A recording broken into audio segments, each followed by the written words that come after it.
Well, today is World Sickle Cell Day. The disease is the most common genetic disorder in the United States, and its effects can be devastating with complications including anemia, infection, even stroke.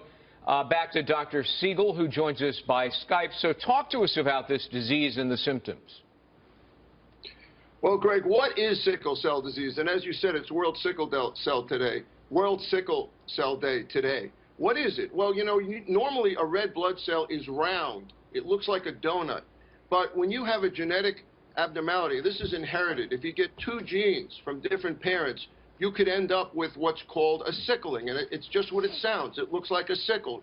You don't have the right oxygen carrying capacity on your red blood cell. What happens? Well, you get anemic. And when you have a crisis, you can literally infarct one of your major organs where it dies, like your liver, like your kidneys, like your bones. You get pain. They're painful crises. What is the treatment for it? You use oxygen, you use transfusion, and now we're finally doing something called hematopoietic stem cell transplant, where if you have a close relative or someone who's a match, you can be cured, which is really, really hopeful. People live a lot less long with this, up to the age of 30 to 40. It is a really tough disease for African Americans, for people of Spanish descent, from people from South America, in the Middle East, and parts of Asia. It is a real problem, this disease. So bringing in Dr. Samadi now, I mean, as a child growing up in the 70s, as a black child growing up in the 70s, I heard so much about sickle cell anemia, and I saw kids, living through pain, and some died from it.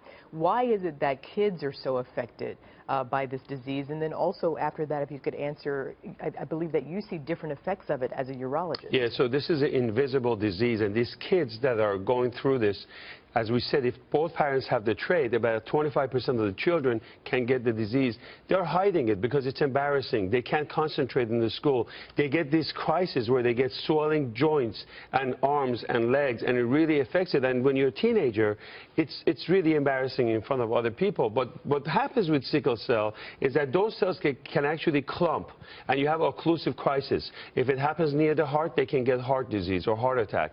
But a lot of these kids may end up with mini stroke, and they may not even know it until later on. That's the problem.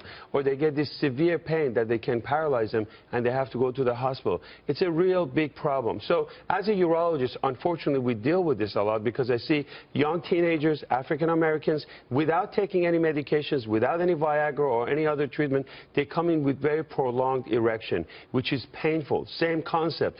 And what you have to do is to take the blood clots out, give them hydration. Sometimes you have to give them transfusion to get the bad blood out.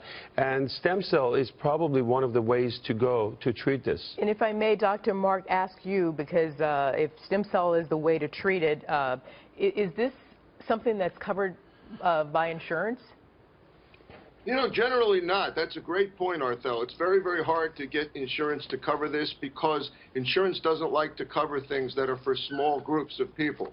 And this is for smaller numbers. But for us, 2,000 infants a year born with this, and the idea that your red blood cell gets into a shape where it can't carry oxygen, and then you end up damaging organs. And, this is really, really a crisis. So I'm really glad we're bringing awareness to it. Those stem cell transplants are life-saving, and we need more research on that because we can broaden the kind of transplants we give and save more people as a result. Giving transfusions and oxygen are just ameliorating. They just get you through the next crisis. Yes, we can transfuse you back to up a normal level, but Arthel, your red blood cells in sickle cell disease die much faster than they're supposed to. A red cell's supposed to live 120 days. To give you an idea, in sickle disease, it lasts 10 or 20 days. So quickly, Dr. Samadi, I mean, if you're a baby born with this, you didn't ask to get this disease, and if your family can't pay for the cost, I mean, can we get some sort of, I don't know, is this going to be eventually covered by insurance? Yes, I'm sure as the science progresses and as the hospital come around, we're talking about 70,000 people in America that are affected by this, 2,000 kids.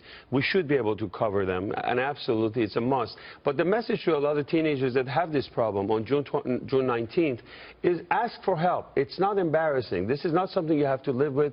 We can help you, certainly keeping hydrated, going to the doctors. They're superb doctors. And already some of these African American kids have so much pressure and tension from peer pressure, and this is one added problem that can affect their social life. So I'm glad we're bringing awareness to this. It's a big help. Very good.